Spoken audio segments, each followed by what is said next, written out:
మన అమ్మగారు వైఎస్ఆర్ పార్టీ గౌరవ అధ్యక్షురాలు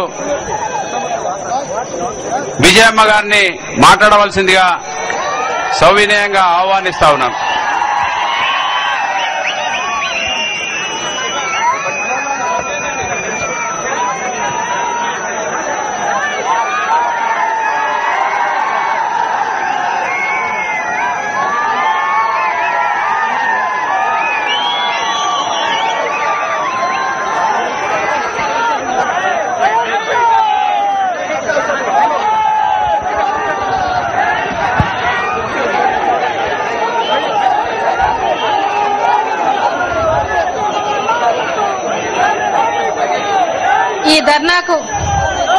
ఈ ధర్నాకు విచ్చేసిన సోదరీమణులందరికీ కూడా నా హృదయపూర్వక కృతజ్ఞతలు తెలుపుకుంటున్నాను. ఇవాళ సిరిసిల్ల నేతన్న కష్టంలో ఉండాడని తెలిసి ఈరోజు నేతన్నకు మద్దతుగా వైఎస్ఆర్ కాంగ్రెస్ పార్టీ ఇవాళ రావటం జరిగింది ఇక్కడికి. గతంలో కూడా జగన్ బాబు కూడా నేతన్నల కోసం ఆయన దీక్షలు ధర్నాలు చేశాడు. అదేవిధంగా ఇవాళ జగన్ బాబు కోరిక మేరకు ఆయన బయట ఉండింటే ఆయనే వచ్చి ఉండేవాడు. ఆయన కోరిక మేరకు అమ్మ ఈరోజు సిరిసిల్ల నేతన్నలకు ధైర్యం చెప్పి భరోసా కల్పించమని కోరగా ఈరోజు నేను మీ ముందర నిలబడి మీ దగ్గరికి రావటం జరిగింది. ఈ రోజు మహానేత మన మధ్య నుంచి పోయినప్పటి నుంచి కూడా ఇవాళ మన రాష్ట్రం ఎంత కష్టంలో ఉందో మీకందరికీ తెలిసి ఇవాళ చూస్తే భారతదేశంలో మామూలుగా రైతన్నల గురించి ఎక్కువ ఉంటుంది. మరి రైతన్నలు 70% రైతన్నలే ఉంటారు. వాళ్ళకి మొదటి స్థానం అని చెప్పవచ్చు. ద్వితీయ స్థానము నేతన్నలది అవుతుంది. అది జగమెరిగిన సత్యం. ఇవాళ రైతును చూస్తే ఇవాళ మేలు రకమైన విత్తనములతో లేక నీటి కొరతతోటి గిట్టుబాటు ధరలు లేక అతివృష్టి అనావృష్టితో ఈరోజు గిట్టుబాటు ధరలు లేక ఈరోజు రైతు ఇవాళ ఎన్నడూ లేనిది కని విని ఎరగనిది ఇవాళ క్రాప్ హాలిడే ప్రకటించడం జరిగింది. ఇవాళ గత ఏడాది క్రాప్ హాలిడే ప్రకటించారు. ఈ సంవత్సరం కూడా ఇంకా పక్క జిల్లాకు కూడా పాకుతా ఉంది. ఇవాళ మరలా 2004 ముందు నాటి పరిస్థితులు ఇవాళ కనబడుతున్నాయి. రైతు ఇవాళ అన్నం పెట్టే రైతు ఈరోజు ఆపదలో ఉన్నాడు.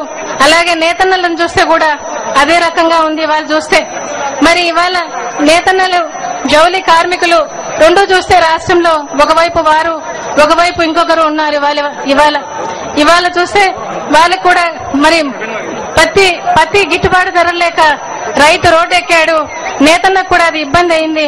ఇవాళ ముడి నూలు దొరకక మరి వాళ్ళు చేసిన ఉత్పత్తులకు గిట్టుబాటు ధరలు దొరకక ఇవాళ నేతన్న కూడా ఆత్మహత్య చేసుకునే పరిస్థితి ఇవాళ ఉంది. ఇక్కడ చూస్తే మరి ఏ రోజుకు ఆ రోజు ప్రతిది కూడా నూలు దగ్గర నుంచి చూస్తే రెట్టింపు ధరలు అవుతున్నాయి. ఇవాళ చూస్తే మరి మేలో 25 కౌంట్ నూలు ధర 860 రూపాయలు ఉంటే జూలై నెలకు వచ్చేటప్పటికి 930 రూపాయలు అయింది. మరి అలాగే 60వ నెంబర్ నూలు ధర 1100 రూపాయలు ఉంటే మరి అది 1350 రూపాయలకు అయింది. వాళ్ళు చూస్తే మరి ఆ 3 నెలల్లోనే 250 రూపాయలు పెరగడం జరిగింది. మరి అలాగే పాలిస్టర్ ఇది ధర చూస్తే 30 రూపాయలు ధర పెరగడం జరిగింది. వాళ్ళు చూస్తే మరి వీటన్నిటికీ కారణం కేంద్ర ప్రభుత్వం కాటన్ ను ఎగుమతి చేయడానికి ఇచ్చింది కాబట్టి ఇవన్నీ జరుగుతా ఉన్నాయి. మరి దీనివల్ల ఇవాళ చూస్తే భారీ పరిశ్రమలకు అది మేలు జరుగుతా ఉంది. మగ్గం నేసే నేతన్నను చూస్తే మరి ఆయనకు నూలు కొలతగా ఉంటుంది. మరి అది అధికంగా రేటు ఉంటుంది. మరి అధికంగా రేటు కొని ఉత్పత్తి చేస్తే కూడా అది రేటు రాక నష్టానికంటే కూలి రేటు కూడా దక్కక నమ్ముకునే అంటే దిక్కుమాలిన పరిస్థితి ఉంటా ఉంది. తెగ నమ్ముకోవాల్సిన పరిస్థితి ఉంటా ఉంది వాళ్ళని చూస్తే. ఇవాళ మరి ఈ రోజు చూస్తే నష్టం ఎంత అంటే 1 మీటరు బట్ట నేస్తే నేతన్నకు వచ్చేది 75 పైసలట. మరి వ్యాపారులకు వచ్చేది 100 రూపాయలట. మరి అలాగే చూస్తే ఒక చీర నేస్తే 300 రూపాయలు అయ్యే చీర మార్కెట్ లో అమ్మాలంటే దాన్ని 230 రూపాయలకి అమ్ముకోవాల్సిన పరిస్థితి అట. మరి ఒక్కొక్క చీర మీద కూడా 70 రూపాయలు నష్టం రావడం జరుగుతా ఉంది వాళ్ళు చూస్తే. మరి ఈ రోజు నేతన్నకు ఎక్కడ పని దొరకడం లేదు. మరి పని ఇచ్చే నాదుడు కూడా లేడు. వాళ్లకు సొంత మగ్గాల మీద నేత నేర్చుకోవాలంటే వాళ్లకు కరెంటు కోత వల్ల కరెంటు కోత దారుణంగా ఉంది. మరి ఈ విధంగా ఆయన నష్టపోతా ఉన్నాడు. ఈ విధంగా ఆయన వలసలు పోవాల్సిన పరిస్థితి వస్తా ఉంది. పక్క రాష్ట్రాలకు, గుజరాత్ కు, మహారాష్ట్రకు వలసలు పోవడం జరుగుతా ఉంది. రైతులు అంటే నేతన్నలు ఆత్మాభిమానం చంపుకోలేక చేనేత కుటుంబాలు వలసలు పోవడం జరుగుతా ఉంది. ఆత్మగౌరవాన్ని తాకట్టు పెట్టుకోలేక ఆత్మహత్యలు చేసుకుంటా ఉన్నారు. ఇవాళ చూస్తే మరి ఈ రోజు మరి నేతన్నకు మరి ఎలా బతుకుతాడు ఆయన అంటే కనీసం పట్టణాల కన్నా పోయి పరిశ్రమల్లో ఏదైనా పనిగా దొరుకుతుందేమో చూద్దామనుకుంటే అది కూడా ఈ రోజు పరిస్థితి కరెంటు కోతల వల్ల పరిశ్రమలకు కూడా ఎన్నడూ లేనిది కనీ విని ఎరగంది ఇవాళ నెలకు 12 రోజులు సెలవు అధికారికంగానే ప్రకటించడం జరిగింది. మరి అక్కడ పనిచేసే వాళ్ళనే రోజువారీ కార్మికులందరినీ తీసివేయడం జరిగింది. మరి ఇంక వీళ్ళకి ఎక్కడి నుంచి పని దొరుకుతుంది? మరి ఇవన్నీ వీటి వల్ల మరి నేతన్న ఎలా బతకాలి? వాళ్ళ తిండి తిప్పలేంటి?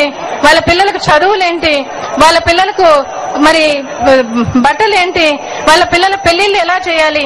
వాళ్ళు తెచ్చుకున్న అప్పులు ఎలా తీర్చాలి? మరి ఈ ప్రశ్నలన్నిటికీ జవాబు రావాలంటే ప్రభుత్వ సహకారం ఉండాలి. మరి ఈనాటి ప్రభుత్వం ఎలాంటి స్పందన అనేది ప్రభుత్వంలో ఉండడం లేదు. ఇవాళ ప్రభుత్వం చూస్తే ఎంతసేపు అంటే ఖజానా పెంచుకోవడానికి కోసరం, ఆదాయం పెంచుకోవడానికి కోసరం పన్నులు వేయమంటే చాలా పన్నులు బ్రహ్మాండంగా పన్నులు వేస్తా ఉంది. వాళ్ళు చూస్తే అన్ని రేట్లు పెరగడం జరిగింది. రాజశేఖర రెడ్డి గారి ప్రభుత్వంలో ₹1 కూడా పన్ను పెంచని ప్రభుత్వం అది. ఆ ప్రభుత్వం రాజశేఖర రెడ్డి గారి ప్రభుత్వం. మరి ఇవాళ ఈ ప్రభుత్వం చూస్తే మరి అన్ని పన్నులు పెంచింది. విద్యుత్ సర్ఛార్జీలు అంటూ కరెంటు రేట్లు పెంచింది. ఆర్టీసీ రేట్లేమో మరి ఎక్కడ వాతలు పెట్టుకునేంతగా పెంచింది. మరి ఇవన్నీ కూడా చూస్తే మరి ఎరువులైతే 3 రెట్లు పెరగడం జరిగింది. మరి మున్సిపల్ పన్నులు, నీటి పన్నులు ఇవన్నీ కూడా ఎడాపెడా వాయిస్తా ఉన్నాయి. మరి పేదవాడు ఎలా బతకాలి? ఇవాళ పేదవాడు ఎలా బతకాలి అంటే దీనికి జవాబే లేదు. మరి రాజశేఖర రెడ్డి గారి ప్రభుత్వాన్ని చూసినప్పుడు మనం రాజశేఖర రెడ్డి గారు ఆయన ఆశ తపన కూడా పేదవాడి ముఖంలో చిరునవ్వు ఉండాలి. ఎవరైనా సరే, ఎక్కడి వారైనా సరే పేదవాడి ముఖంలో చిరునవ్వు ఉండాలని ఆయన ఆశ తపన పడ్డారు. ఆయన భారతదేశపు చరిత్రలోనే 5 ఏండ్లు ఏ ప్రభుత్వమైనా కూడా ₹1 పన్ను పెంచని ప్రభుత్వం ఏదైనా ఉంది అంటే అది రికార్డ్ అట. మరి రాజశేఖర రెడ్డి గారు ఆయన పెట్టిన సంక్షేమ పథకాల ద్వారా పేద ప్రజలకు భరోసా కల్పించడం జరిగింది. మరి ఆయన సంక్షేమ పథకాలన్నీ చూస్తే మనం అన్నిట్లో అంటే ఆరోగ్య భద్రత ఇవ్వడం జరిగింది. మరి పిల్లలకు చదువులకు భద్రత ఇవ్వడం జరిగింది. మరి ఇంకా అన్ని రకాలుగా పెద్దవాళ్లకు పెన్షన్స్ పెంచడం జరిగింది. మరి మహిళలు లక్షాధికారులు కావాలని చెప్పి పావలా వడ్డీ రుణాలు ఇచ్చి వాళ్ళని ఇచ్చేయడం జరిగింది. మరి ఆ విధంగా అందరినీ ఆయన ఒక తండ్రిగా ఆయన అందరినీ ఆదుకోవడం జరిగింది. ఆయన పరిపాలనలో సువర్ణ యుగంలాగా పరిపాలన జరిగింది. మరి ముఖ్యంగా నేతన్నల